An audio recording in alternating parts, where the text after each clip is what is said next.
नमस्कार, मी तेश बाळकृष्णजी कराय, संचालक Phoenix career development academy Wardha, bullet चालू घडामोडी या पुस्तकाचे लेखक. आपल्या सर्वांचे स्वागत करतो फिनिक्स अकॅडमी वर्धा या आपल्या यूट्यूब चॅनल आणि फेसबुक लाईव्हच्या पेजवरून. बे पोट्यो डुकऱ्यो, आज पाहणार आहे आपण राष्ट्रपतीची निवडणूक. डोंबड्यो लक्ष द्या, राष्ट्रपतीची निवडणूक हे आपल्यासारखी नाही होत.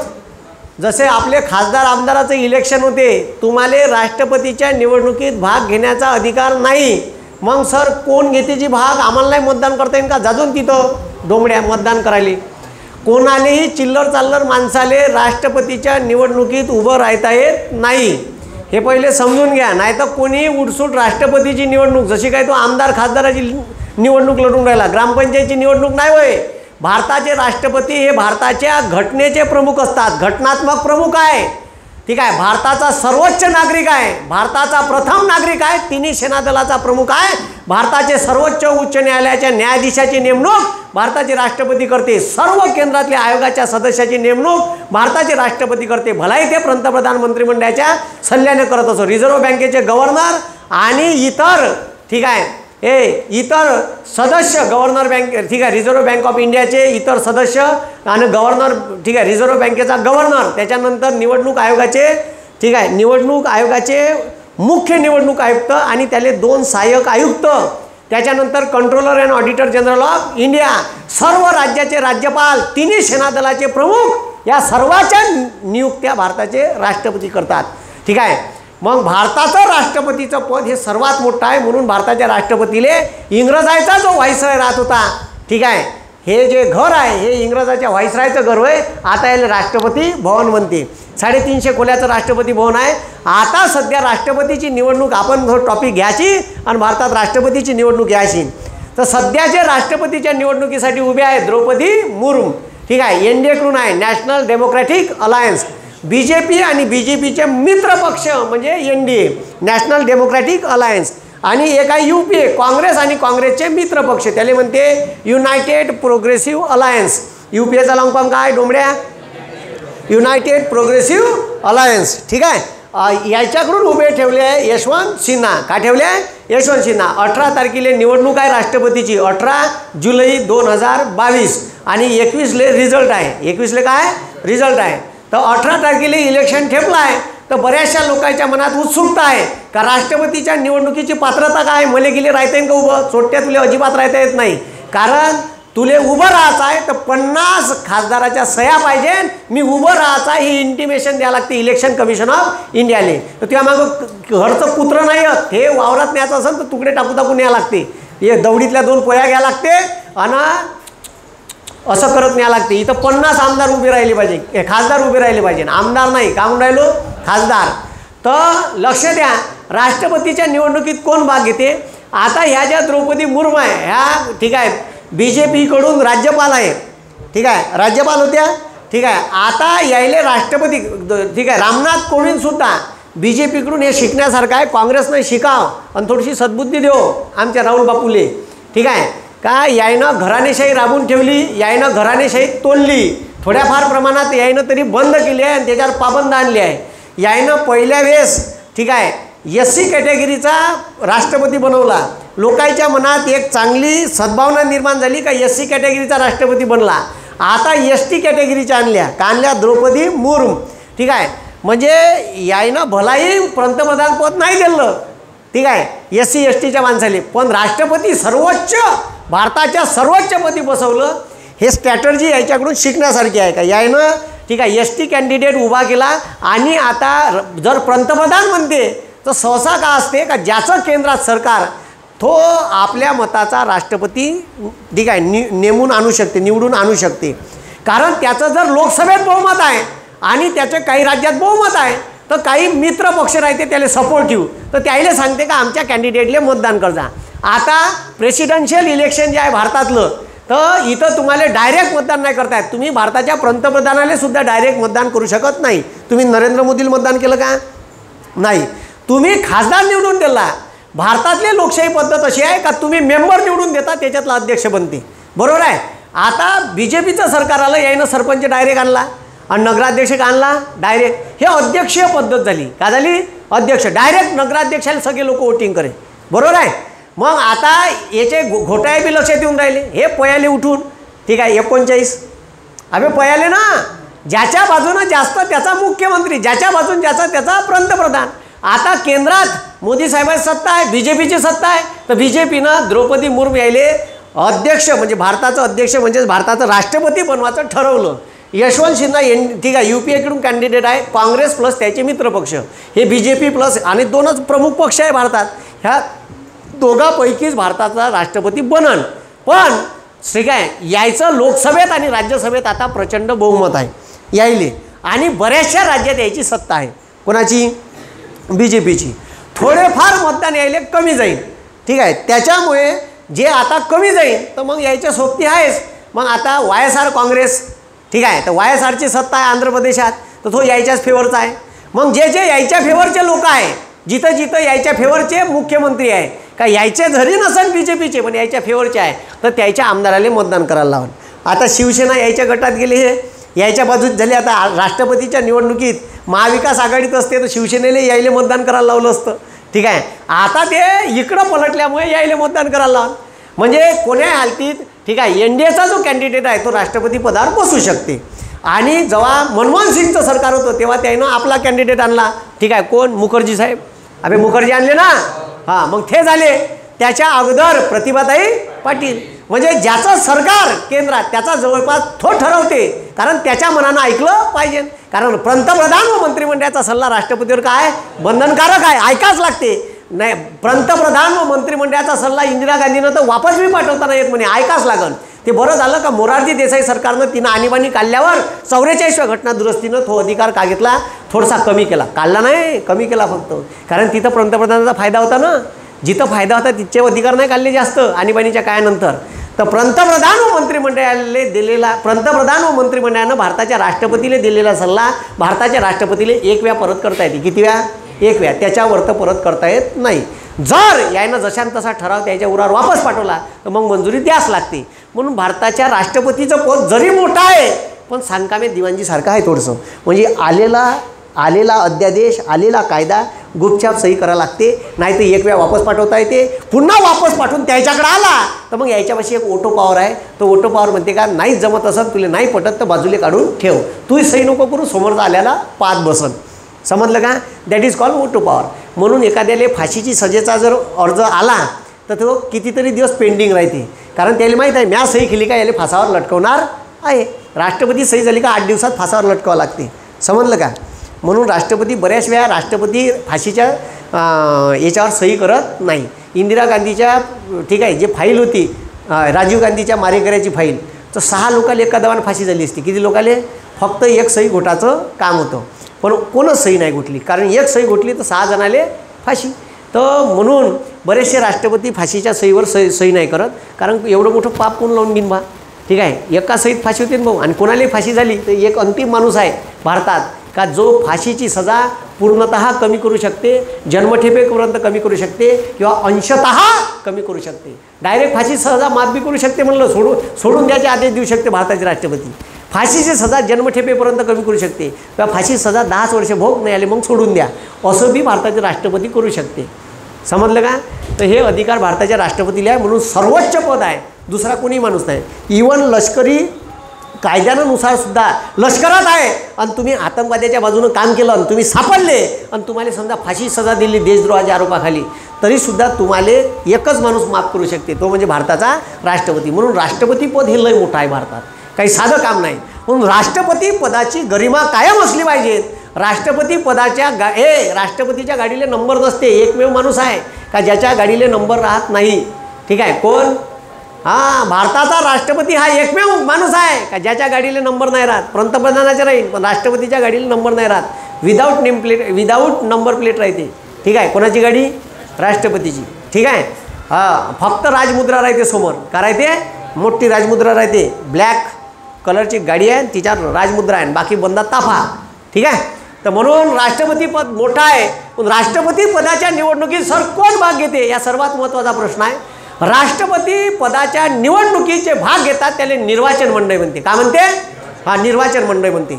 भारताच्या कार्यकारी प्रमुख आहे आणि भारताचा संसदीय शासन प्रणालीचा सुद्धा प्रमुख आहे. कायदे मंडळ कोणताही कायदा याच्या सहीशिवाय पारित होत नाही आणि कोणताही पंतप्रधान मंत्रिमंडळाने दिलेला आदेश याच्या सहीशिवाय पारित होत नाही. कोणाच्या? राष्ट्रपतीच्या. म्हणून राष्ट्रपती पद हे सध्या आता जे द्रौपदी मुर्मू यायले कॅन्डिडेट केला आहे NDAनं, म्हणजे BJPच्या फेवरच्या आहे, ठीक आहे, BJPनं उभं केलं आहे. तर आता त्याले राष्ट्रपती कसं करायचं हे कामच त्याच्याकडे आहे. राष्ट्रपती पदाची तरतूद राज्यघटनेच्या भाग 5 प्रकरण 1 आणि कलम 52 ते 62 या 10 कलमात राष्ट्रपतीबाबतच्या तरतूद दिल्या आहे. कलम 52 नुसार भारताचा राष्ट्रपती हा घटनात्मक प्रमुख असेल आणि या पदाची निर्मिती कोणत्या कलमानुसार केली? 52व्या कलमानुसार केली. म्हणून राष्ट्रपतीचं पद कोणत्या कलमानुसार निर्माण झालं? तर 52. कोणत्या कलमानुसार? 52. ठीक आहे. तर आता लक्ष द्या, ठीक आहे. राष्ट्रपती हा भारताचा घटनात्मक प्रमुख राहील. 53(1) म्हणते, 53(2) म्हणते भारताचा राष्ट्रपती तिन्ही दलाचा प्रमुख राहील आणि भारताच्या राष्ट्रपतीची निवडणूक निर्वाचन मंडळाद्वारे होईल. आता या निर्वाचन मंडळात कोण असते? कोणाले राष्ट्रपती पदाच्या निवडणुकीत भाग घेण्याचा अधिकार आहे? तर पहिले आता लक्ष द्या, पहिले राष्ट्रपतीच्या निवडणुकीत कोणाले भाग घेण्याचा अधिकार आहे? ठीक आहे. तर कोणाले उभं राहता येते? सगळ्यात पहिले त्याचं वय वर्ष 35 पाहिजे, म्हणजे मी इलिजिबल आहे. ठीक आहे. कायसाठी? राष्ट्रपती पदाच्या निवडणुकीसाठी. काय? 35 वर्षाचं वय झाल्याच्या नंतरच तुम्हाला उभं राहता येते. लक्ष द्या, तसं बी भारतात 35व्या वर्षी कोणालाच उभं नाही ठेवत. तो आमदारकी नाही निवडून येत 35व्या वर्षी, तो का राष्ट्रपती ते डायरेक्ट तिकडं 50-60च्या वरचेच कॅन्डिडेट राहते राष्ट्रपती पदासाठी. तुम्ही पहा, ठीक आहे. कारण त्याला थोडंसं ज्ञान बी पाहिजे राजकारणाचा, त्याच्यातून गेला पाहिजे तो. आता तो भारताचा नागरिक असावा. भारताच्या बाहेरच्या नागरिकाले भारताचा राष्ट्रपती होत नाही, खासदार आमदार बी होता येत नाही. ठीक आहे. प्रत्येक निवडणुकीला क्रायटेरिया आहे, तो भारताचा नागरिक असावा. आता राष्ट्रपती पदाची निवडणूक लढवायची आहे. राष्ट्रपती राहो का उपराष्ट्रपती राहो का भारतात राज्यपाल बनायचं राहो, तिघाले क्रायटेरिया सेम आहे. वय वर्ष 35. 3 लोक आहे का ज्याले राष्ट्रपती बनायचं आहे, उपराष्ट्रपती बनायचं आहे, राज्यपाल बनायचं आहे. तर क्रायटेरिया काय आहे? 35 वर्षाच्या खालील माणसाले राष्ट्रपतीच्या निवडणुकीत उभं राहता येत नाही, उपराष्ट्रपती पदाच्या निवडणुकीत उभं राहता येत नाही आणि राज्यपाल बनता येत नाही. किती क्रायटेरिया आहे? 35. आणि सगळ्यात खतरनाक कलम 58 मध्ये पात्रता दिली आहे. राष्ट्रपतीची निवडणूक लढवण्याची पात्रता. का म्हणते ही पात्रता? तर ही पात्रता म्हणते वय वर्ष 35 पाहिजे, तो भारताचा नागरिक पाहिजे आणि त्याची लोकसभेत निवडून येण्याची पात्रता पाहिजे. म्हणजे लोकसभेत निवडून येण्याची लायकी पाहिजे साध्या भाषेत. का पाहिजे? म्हणून कोणी झिलपटपोट्ट राष्ट्रपतीच्या निवडणुकीत उभं राहत नाही. नाहीतर कोणी उठसूट आमच्या गावचा शाम्या उभा राहिला असता राष्ट्रपती पदाच्या निवडणुकीत. ठीक आहे. नाही तर पांडुरंग कोलाम उभा राहिला असता माझ्या गावचा कायले राष्ट्रपतीच्या निवडणुकीत. पण काऊन उभं राहत नाही? हे लक्ष द्या, काऊन उभं राहता येत नाही? मग इथं त्यानं स्पष्ट दिलं पात्रतेत, तो लोकसभेत निवडून येण्याची पात्रता. म्हणजे सर तो खासदार पाहिजे का लोकसभेत? नाही, ते तर स्पष्ट सांगितलंय त्यानं. खालतं म्हणते कलम 59 पहा का म्हणते, 58 मध्ये म्हणते का तो लोकसभेत निवडून येण्याची पात्रता असावी. पात्रता असावी, तो लोकसभेचा सदस्य नसावा. म्हणजे जर तो कोणत्याही राज्यात विधानसभेचा आमदार किंवा विधान परिषदेचा आमदार असेल किंवा लोकसभेचा खासदार किंवा लोकसभेचा, ठीक आहे, राज्यसभेचा खासदार असेल किंवा मग तो राज्यपाल असेल, अशा कोणत्याही संवैधानिक पदार्थ पाहिजे नाही. जर असेल आणि राष्ट्रपती पदाच्या निवडणुकीत उभा राहिला आणि निवडून आला तर जसा निवडून येईल त्याचा अगोदरचं पद आपोआप खारिज होईल, त्यानं राजीनामा नाही दिला तरी. समजलं का? मी आमदार आहे आणि नरेंद्र मोदी साहेबांची इच्छा झाली का कराय मास्तरले राष्ट्रपती कराव, तर मी उभं केलं, मला मी निवडून आलो, तर निवडून आल्याबरोबर माझ्या आमदारकीचं पद गायब. समजलं का? मी काय म्हणून राहिलो, आमदार खासदारालाही निवडणुकीत उभं ठेवता येते, पण तो निवडून आल्याच्या नंतर त्याचं पहिलं पद आपोआप गायब. जसा राष्ट्रपती पदाच्या निवडणुकीत जिंकून आला पद गायब. म्हणून कलम 59 म्हणते का तो कोणत्याही राज्य किंवा केंद्रीय विधिमंडळाचा सदस्य नसावा आणि जर असेल तर तो राष्ट्रपती पदाची निवडणूक लढला. जर असेल आणि राष्ट्रपती पदाची निवडणूक लढला तर जसा लढला जिंकून आला, राष्ट्रपती म्हणून निवडून आल्यास त्याचे पहिले पद संपुष्टात येईल. समजलं का मी का म्हणलं? डुकऱ्या, समजलं का? पाहून घे. समजलं का? हां, म्हणजे खासदार आमदारालाही उभं ठेवता येते, खासदार आमदार नसेल त्यालाही ठेवता येते, पण ठीक आहे नसेल तरी ठेवता येते, असेल तरी ठेवता येते. समजलं का? आणि जर त्याला खासदार आमदाराला ठेवला उभा आणि निवडून आला तर हे निवडून आल्याबरोबर इकडलं पद गायब. कारण भारताचं संविधान म्हणते एका वेळेस कोणत्याही व्यक्तीला 2 संवैधानिक पदं भूषवता येत नाही. समजलं काय? इवन भारतात कुठेही लोकसभेची निवडणूक, विधानसभेची निवडणूक कुठेही 2 ठिकाणी तुम्हाला ॲट ए टाईम लढवता येते. दोन्ही ठिकाणून निवडून आले ते एकाचा काय द्यावा लागते? राजीनामा. नरेंद्र मोदी 2014च्या निवडणुकीत 2 ठिकाणून निवडून आले. एक आले कुठून? एक कुठून आले? वाराणसी. दुसरं बडोदा. तर बडोद्याचा का दिला? राजीनामा दिला. आणि वाराणसीचं का ठेवलं? कायम ठेवलं. कायम ठेवला ना. मग एका ठिकाणचा 2 संवैधानिक पदं ॲट ए टाईम भूषवता येत नाही. भारताचं संविधानच सांगते. मग आता हे समजलं का? सर हे त्याची लोकसभेत निवडून येण्याची पात्रता म्हणजे जी, हे नाही समजलं च्या मी का होय पात्रता म्हणजे हे. तर याच्यासाठी पात्रतेत अजून काही गोष्टी इन्क्लूड केल्या आहेत. तर का म्हणते लक्ष द्या. ठीक आहे, का म्हणते लक्ष द्या. मी का म्हणून राहिलो तर ते म्हणते का जर भारताच्या राष्ट्रपतीची निवडणूक लढवायची आहे तर कमीत कमी निवडणूक आयोगाला ठीक आहे माहिती द्या लागते. का द्या लागते? माहिती द्या लागते. आणि जर तुम्ही इलेक्शन कमिशन ऑफ इंडियाले माहिती देत आहे का मी राष्ट्रपतीची निवडणूक लढवणार आहे असा एक पहिले अर्ज द्या लागते. त्या अर्जावर 50 खासदाराचं अनुमोदन पाहिजे. किती खासदार? ठीक आहे, 50 खासदाराचं सूचक म्हणते त्याला. का म्हणते? सूचक म्हणजे सह्या पाहिजे. किती खासदाराच्या? 50 खासदाराच्या सह्या पाहिजे. इथं तुम्हाला सांगितलं काय कुत्रं उभं नाही राहत. आपल्या घरचं कुत्रं वावरात न्यायचं असलं करत तर ते बी येत नाही. त्याला दवडीतल्या 2 पोया घेऊन कुटके टाकत न्याय लागते. इथं 50 खासदार उभे पाहिजे. 50 खासदाराच्या सह्या लागते. याचा अर्थ 50 खासदार याच्या पाठीमागं आहे. एक खासदार 10 लाख लोकांमागं निवडून जाते. किती लाख? अबे किती लाख? एक खासदार 10 लाख लोकांमागं निवडून जाते. तर 10 लाख लोकांमागं निवडून जाते तर 50 खासदार उभे आहे म्हणजे 50 लाख वोटिंग बॅरियर याच्यापाशी आहे. समजलं का? अबे 10 लाख 50 लाख होईन का? 5 करोड होईन. किती करोड होईन? ठीक आहे. मग लक्ष द्या. बरोबर आहे का? अरे बरोबर आहे का? एकक दशक शतक हजार दशलक्ष लक्ष दशलक्ष कोटी. समजलं का? मग एवढ्या लोकांचा पाठिंबा आहे असा त्याचा अर्थ होते. ठीक आहे, तिथं स्पष्ट नाही दिलं पण ते म्हणते का त्याची निवडून येण्याची पात्रता किती का असावी? लोकसभेत निवडून येण्याची पात्रता म्हणजे तो लोकसभेत निवडून आला पाहिजे का? त्याच्या अगोदर काही गरज नाही. त्याचा अर्थ असा आहे का त्याला राष्ट्रपती पदाचा फॉर्म भरायचा आहे तर इलेक्शन कमिशन ऑफ इंडियाला माहिती द्यायला लागते का मी उभं राहणार आहे. मायामागे 50 लोक आहे. ठीक आहे, हे घ्या लेटर. समजलं का? मग ज्या दिवशी म्हणजे इथं त्याची सिद्धता पूर्ण झाली. का झाली? इथं त्याची सिद्धता पूर्ण झाली का 50 खासदार त्याच्या मागं आहे म्हणजे तो लोकसभेत निवडून येण्यास पात्र आहे. समजलं का? मग आता लक्ष द्या. मग त्याच्यानंतर लक्ष द्या. जेव्हा तो अर्ज भरायला जाते. का भरायला जाते? भारताच्या राष्ट्रपती पदाच्या निवडणुकीसाठी जर राष्ट्रपती अर्ज भरायला गेला तर अर्ज भराच्या दिवशी पुन्हा 50 खासदाराचं सूचक अनुमोदन पाहिजे. का पाहिजे? सूचक. मग पुन्हा 50 खासदाराच्या सह्या पाहिजे. ठीक आहे, अनुमोदन कायच्यावर? तर फॉर्मवर.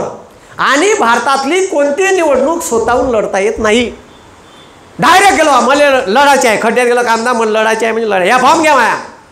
कोणतीच निवडणूक नाही लढता येत. इवन आमदारकीचा फॉर्म भरायला गेले तरी 10 लोकांच्या सह्या पाहिजे तुमच्या मतदारसंघातल्या. किती लोकांच्या? 10. याचा अर्थ असा आहे का हे लोक मला उभे ठेवत आहे म्हणजे कमीत कमी 10 लोक तरी माया मागं आहे.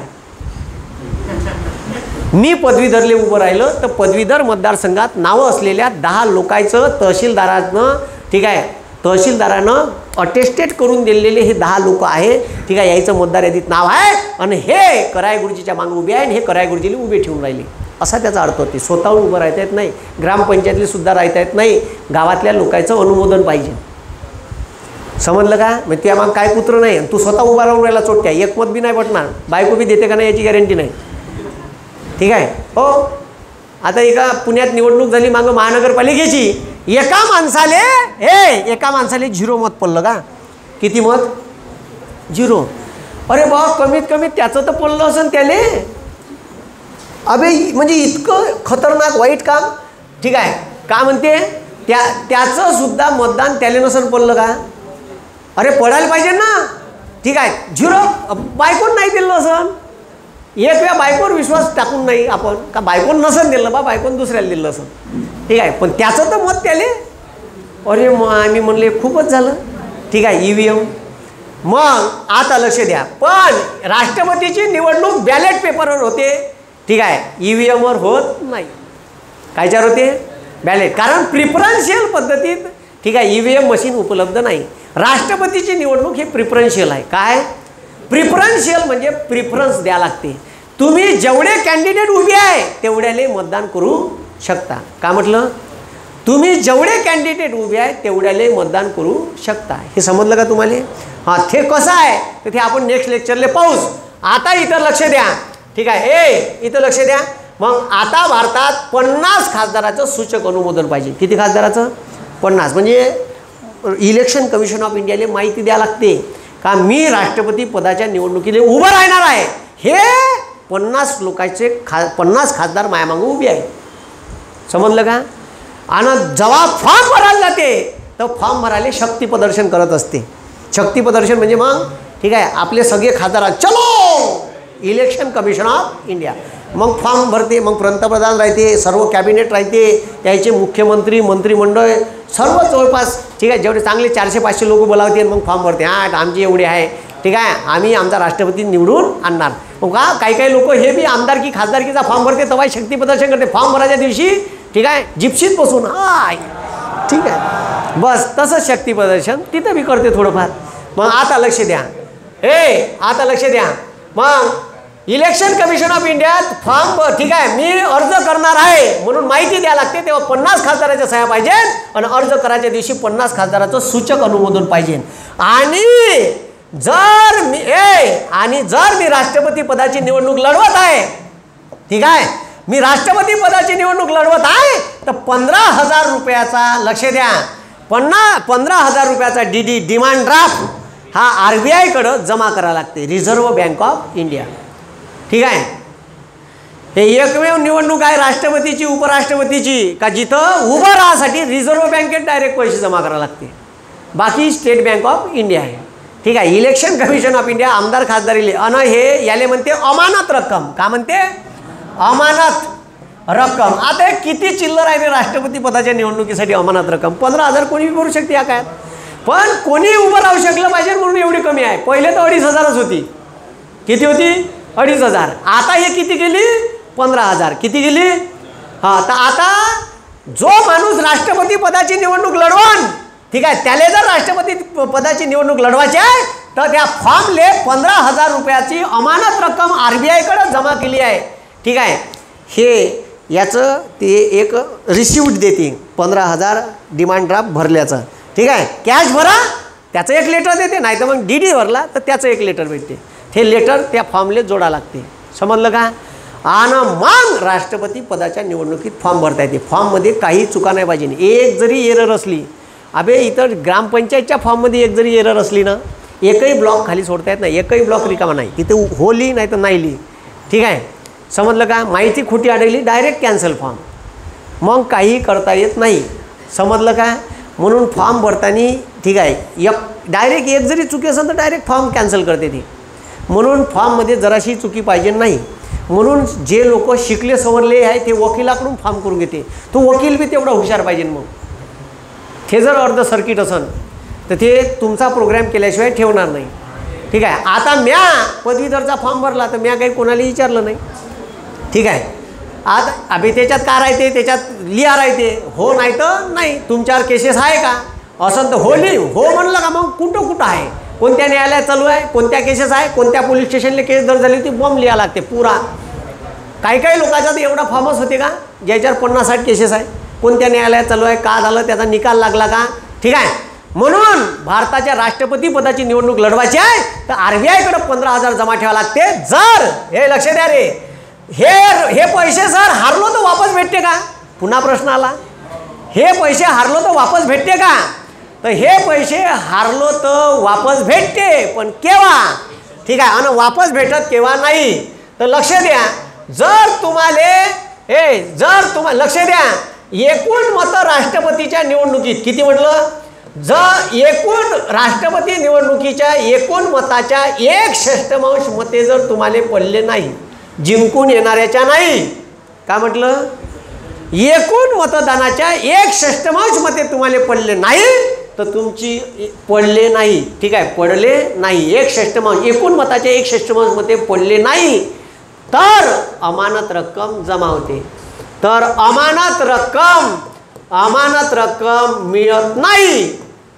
मिळत नाही. समजलं का? अमानत रक्कम गेली 15,000. काय यार, ठीक. हा एक तर निवडणूक बी हारलो आणि पैसे बी गेले. ठीक आहे. तर कोणतीही निवडणूक राहो भारतात, तुमची जी अमानत रक्कम आहे, ठीक आहे, हे जर तुम्हाला 1/6 मते मिळाली नाही, ठीक आहे, एकूण मतदानाच्या म्हणजे आता तुम्ही लक्ष द्यावे. मी समजा आमदारकीले उभा आहे, ठीक आहे, आणि आमदारकीले उभा आहे, लक्ष द्या. आणि आमदारकीले वोटिंग झालं 80,000. किती हजार झालं? 80,000. ठीक आहे. किंवा आमदारकीले वोटिंग झालं, लक्ष द्या, आमदारकीले वोटिंग झालं 1,20,000. किती लाख? 1,20,000 मतदान पडलं. 1.5 लाख वोटर होतं, 30,000 लोकांनी मतदान केलं नाही. ठीक आहे. 1,20,000 लोकांनी मतदान केलं. याच्या 1/6. ठीक आहे. तर लक्ष द्या, 1,20,000, ठीक आहे, गुन्हेला 1/6 एवढे मतं मला पडायला पाहिजे. मग द्या भाग. ठीक आहे. 2 किती हजार? 20,000. जर मला 20,000 मतं पडले नाही, किती हजार? बरोबर केलं का मी? बरोबर आहे का? बरोबर आहे. हां, ठीक आहे. 20,000 मतं जर मला पडले नाही 1,20,000पैकी, तर माये अमानत रक्कम जप्त होईल. का होईल? हां, मग हे सगळ्याच निवडणुकाला लागू आहे. एकूण मतदानाच्या किती? 1/6. ठीक आहे. ह्या बारीक गोष्टी आहे. हे पुस्तक नाही सांगत.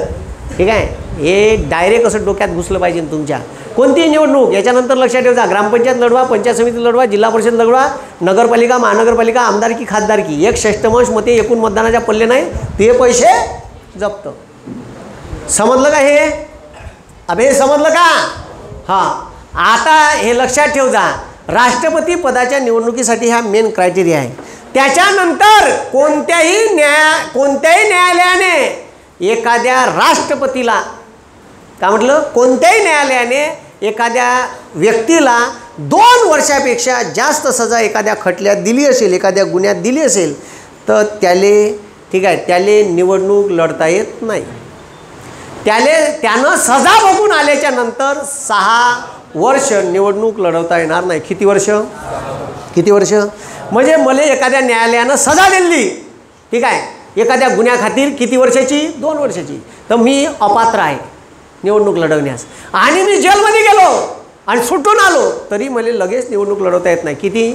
सजा भोगून आल्याच्या 6 वर्ष मला निवडणूक लढवता येत नाही. सजा भोगून आल्याच्या नंतर, ठीक आहे, सजा भोगून आलो मी, ठीक आहे, तर सजा भोगून आल्याच्या 6 वर्ष नंतर, सजा भोगून आल्याच्या नंतर सुद्धा निवडणूक हे तर सुप्रीम कोर्टाचे आदेश आहे. सुप्रीम कोर्टाचा आदेश हा कायद्याप्रमाणे असतो, म्हणजे ऐकाच लागते.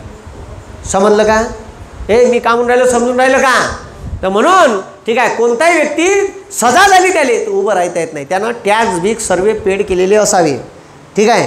जर त्यानं टॅक्स पेड केला नसन, ITR फाईल केला नसन, त्याचं उत्पन्न, ठीक आहे, ITR फाईलच्या पेक्षा जास्त असन, तर त्याचाही फॉर्म रद्द होऊ शकते. कारण हे राष्ट्रपतीची निवडणूक होय, साधं काम नाही आहे, सर्व सांगा लागते इथं. हे समजलं का तुम्हाला?